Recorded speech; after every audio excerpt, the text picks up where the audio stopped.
Hello again, boys and girls. It's time for another story from our very special storybook, Adventures in Real Estate. Are you as excited as I am? I'll bet you are. Once upon a time, there was a happily retired couple whose children were all grown up and lived very, very far away.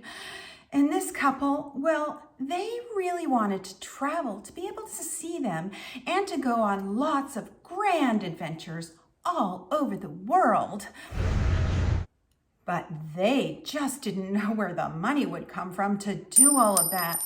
And they knew they needed to stay pretty darn close to home so they could take care of their big old house and their big old yard and continue to devote all of their time to it, even though they really only used a tiny little portion of the house now that they were empty nesters.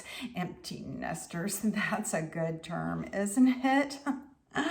So silly. Sometimes these retired people actually even call themselves snowbirds. Anywho, you know what though?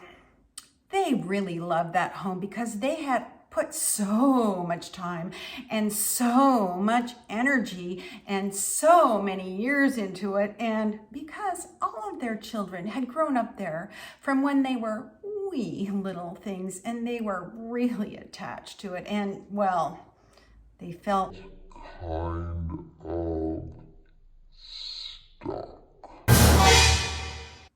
And then one day, they met a knowledgeable and caring guide called a realtor who helped them see that by selling their big old house with its big old yard and buying a little house attached to lots and lots of other little houses all stacked up on one another called a condominium, or condo for short.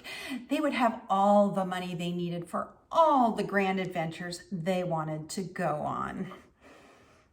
And guess what, boys and girls? They also could leave this condo anytime they wanted to because it would take so very little time and so very little work to keep this little house in tip-top shape.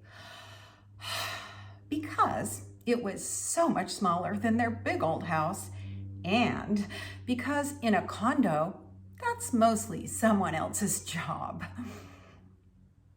And so, they cleverly took their realtor's advice, who by now had become a very good friend, and they acted very quickly while interest rates were still really low and housing inventory was also still very low, and they sold their home for lots and lots and lots of money, more money than they ever thought they could. And they purchased a darling little low-maintenance condo with a view, a community center, and a gym, and set off on a series of adventures to see their loved ones and travel the world.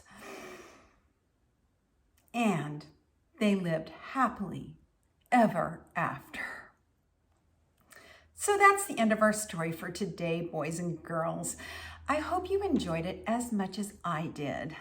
Until next time, this is Stacy the Story Lady wishing you happy travels. What's that, Robbie? You wanted to hear about scary monsters? Oh, well, maybe next week when the story is all about the horrors of Zillow's estimates and automated valuation models. Ah, now that's scary.